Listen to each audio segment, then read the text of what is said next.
are not caused by the devil. They are caused by ignorance. Stop sitting and sitting and sitting and sitting. Stand up. Stretch your legs before you sit back. That's my opening remark. Wow. So true. And that's something we do a lot. So a word to the wise is enough. Amen. Thank you, Reverend, for that word. Rev, we have this question. It's been on, a lady sent it in earlier. And what she said was that she's been married for 8 years. She has 2 children. She got her degree before she married. And after, the kids are at a good age now. She feels she can go back to school, further her education. But unfortunately, her husband doesn't want her to do that. She believes her husband is not emotionally intelligent. He speaks very abusive words. And although she knows what her calling is, it looks like if she even raises the question up with her husband, he will say a flat out no. What should she do at this stage? It may be a compromise between the marriage and empowering herself and fulfilling God's destiny for her. Thank you very much. That's a very powerful and a common question. And I'd like to say to those of you that are yet to be married, please don't marry an insecure man. It's a sickness.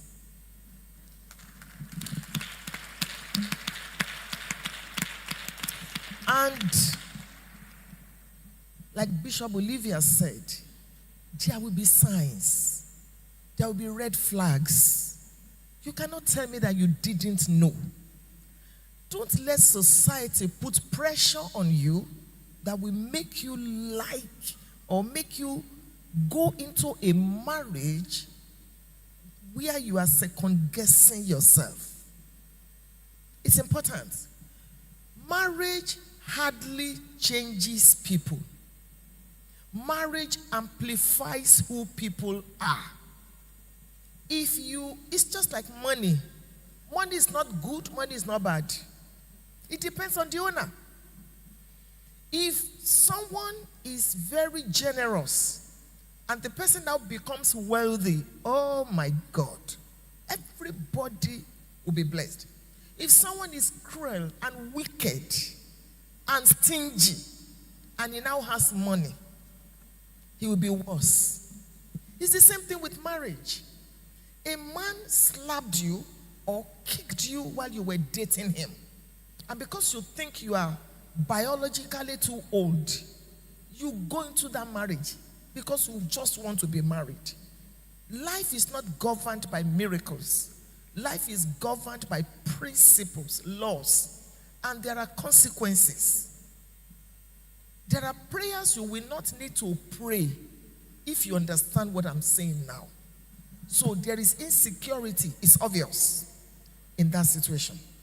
The second thing I want to say is that you empowered that man against yourself.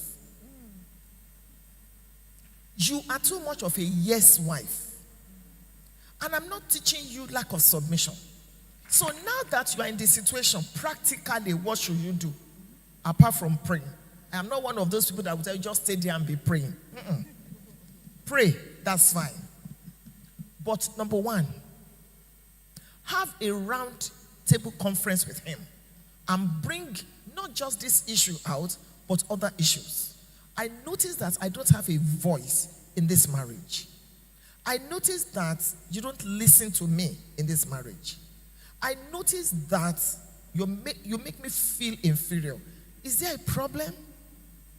Is there anything that I have done that is making you feel this way? If the man raises his voice at you, come on, shut up, don't even tell me that, get lost, blah, blah, blah. It's okay. Look for someone that he honors, if there is. Maybe he's pastor, maybe he's a imam, maybe a mentor, maybe somebody. Look for that person, or maybe his parent or his sister, and go ahead without his permission. Go discuss with that person, because this is just one of the issues. There will be others if you don't curb him now. Very soon he's going to tell you when to breathe and when to eat. It's the truth. We know them, narcissists. So go report him. Let him be called to a meeting. If he shuns that person and all that, madam, take your life in your hand and start an online course. You're not breaking your marriage. When he's asleep, do your exam online. The world is not a global village. Get your degree online. You don't need to step out. Because you still want to be in that marriage. As long as you are safe. Now, using abusive words against you, you see what I'm talking about now. That man is demeaning you. Whether you like it or not, because you look like what you look at. You look like what you hear. After some time, you're going to begin to believe what he says. You're a pig. You're too big.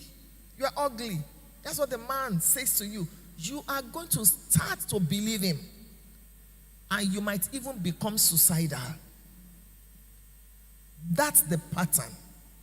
Therefore, get up. Take your life in your hand. And stand up to this. And tell him, enough is enough. You see why I keep telling women to be economically empowered? Because the reason why some of you cannot stand up to these bullies is because you don't have anything. That's the problem. I have a home. Another chance home where women that are in abusive relationships come for a temporary, period and all that. I have an orphanage where we keep them and we try to reconcile. We bring people that can counsel and all that. One lady said that she was telling our criminologist that when there is an issue in the house, the man will say, stand up, go there to that corner, kneel down, close your eyes, raise your two hands and face the wall. After 3 children, not in my village, in Lagos, Nigeria.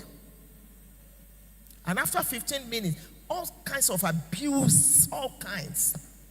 After 15 minutes, get up, go to the kitchen, fix something for me. And when you are done, clean up and go and wait for me in my bedroom. It's shocking to you, but it happens. Because some of you use yourself to beg the man when you were going to marry. Please marry me. Sleep with me. Don't worry, please. I will hide it from my pastor.